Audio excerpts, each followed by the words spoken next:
ഇന്നത്തെ ഏറ്റവും പുതിയ വീഡിയോയിലേക്ക് ഇവർക്കും സ്വാഗതം. ഈ വർഷത്തിലെ പല ദിവസങ്ങൾ പോലെ തന്നെ ഈ വീക്കെൻഡും ലാലേട്ടന് കൊണ്ടുപോകുന്ന കാഴ്ചയാണ് കാണുന്നത്. ഇന്നലെ വൈകിട്ടോടെ സോഷ്യൽ മീഡിയയിൽ വലിയ തരംഗമായി മാറിയത് ലാലേട്ടൻ്റെ ഒരു പരസ്യ രംഗമാണ്. പരസ്യത്തിലെ ലാലേട്ടൻ്റെ അഭിനയമാണെങ്കിൽ ഇന്ന് വൈകിട്ടോടെ ഹൃദയപൂർവ്വം ടീസർ, അതിനു മുന്നേ ഏഷ്യാനെറ്റിന്റെ പ്രോഗ്രാമിൽ നിന്ന് വന്ന ലാലേട്ടൻ്റെ ഒരു സ്റ്റില്ല്, അതിനുശേഷം ഇന്ന് വൈകിട്ടോടെ പുറത്തു വന്ന ലാലേട്ടൻ്റെ താടി കുറച്ചുകൊണ്ടുള്ള, മീശ പിരിച്ചുകൊണ്ടുള്ള പല ലുക്കും സ്റ്റിൽസ് എല്ലാം തന്നെയാണ്.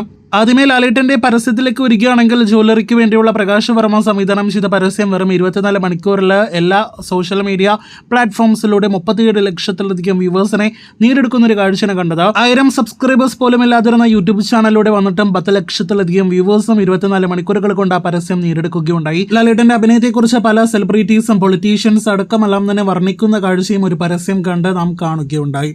ഇനി ഇന്നത്തെ പുതിയ വീഡിയോ കണ്ടന്റായ ഹൃദയപൂർവ്വം ടീസറിലേക്ക് വരികയാണെങ്കിൽ അതും നമ്മുടെ പ്രേക്ഷകർ ഏറ്റെടുത്തിരിക്കുകയാണ്. ലാലേട്ടൻ്റെ ഹാട്രിക്ക് വിജയമാകും എന്ന് ഇപ്പോൾ തന്നെ ആരാധകർ ഉറപ്പിച്ച് പറയുന്ന സിനിമയായിട്ട് ഹൃദയപൂർവ്വം മാറുകയാണ്. അതും വെറും ഒരു ടീസർ കണ്ട് 5 മണിക്കൂറിലേക്ക് ടീസർ കടക്കുമ്പോൾ 1 മില്യൺ വ്യൂവേഴ്സിലേക്ക് സിനിമയുടെ ടീസർ കടക്കാനായിട്ട് ഒരുങ്ങുകയാണ്. ഇനി ഇന്ന ദിവസത്തിലെ മറ്റൊരു പ്രധാനപ്പെട്ട ആവേശം നൽകുന്ന റിപ്പോർട്ടിലേക്ക് വരികയാണെങ്കിൽ നമുക്കെല്ലാവർക്കും അറിയാം, നിങ്ങൾ പ്രേക്ഷകരെ അറിയിച്ചതുപോലെ തുടരും എന്ന സിനിമയ്ക്ക് ശേഷം ഒരുപാട് യുവാക്കളുമായിട്ടാണ് ലാലേട്ടൻ്റെ സിനിമ ചർച്ചകൾ നടക്കുന്നത്. പല ഗ്യാപ്പുകളിൽ, അതായത് ഷൂട്ടിങ്ങിനിടയിലുള്ള പല ഗ്യാപ്പുകൾ കണ്ടെത്തി ഒരുപാട് ചർച്ചകളാണ് നമ്മുടെ യുവാക്കളുമായിട്ട് ലാലേട്ടൻ നടത്തിക്കൊണ്ടിരിക്കുന്നത്. ഇന്നിപ്പോഴത്തെ 3 യുവ സംവിധായകരും മൊത്തമുള്ള സിനിമകളെ കുറിച്ചുള്ള ഏറ്റവും പുതിയ റിപ്പോർട്ടുകൾ പുറത്തു വരുമ്പോൾ കഴിഞ്ഞ വർഷം റൂമേഴ്സ് ഉണ്ടായിരുന്നതാണല്ലോ വേല എന്ന സിനിമയുടെ സംവിധായകൻ ശ്യാം ശശിമൊത്ത് ലാലേട്ടൻ്റെ ഒരു സിനിമ ചർച്ച നടക്കുന്നുവെന്ന്. ഇപ്പോഴത്തെ ആ പ്രോജക്റ്റ് ലാലേട്ടൻ ഉപേക്ഷിച്ചു എന്നൊരു റിപ്പോർട്ട് വന്നിരിക്കുകയാണ്.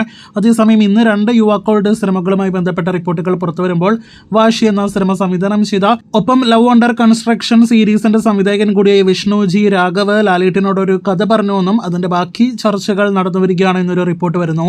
മറ്റൊരു റിപ്പോർട്ട്, നിരവധി യുവ സംവിധായകരുടെ സിനിമകളിൽ പ്രവർത്തിച്ച, ഒപ്പം തന്നെ കലി എന്ന സിനിമ സംവിധാനം ചെയ്ത സമീർ താഹിർ ലാലേട്ടനോട് ഒരു കഥ പറഞ്ഞുവെന്നും ലാലേട്ടനെ ഓക്കെ പറഞ്ഞുവെന്നും നിലവിൽ സ്ക്രിപ്റ്റ് ഡെവലപ്പ് ചെയ്യുന്നതിന്റെ തിരക്കിലാണ് കാര്യങ്ങൾ പോകുന്നത് എന്നൊരു റിപ്പോർട്ടാണ് വന്നിരിക്കുന്നത്.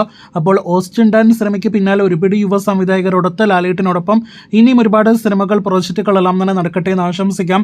കാത്തിരിക്കൂ ലാലേട്ടന്റെ സിനിമകളുടെ വാർത്തകൾ അറിയുവാനായിട്ട്.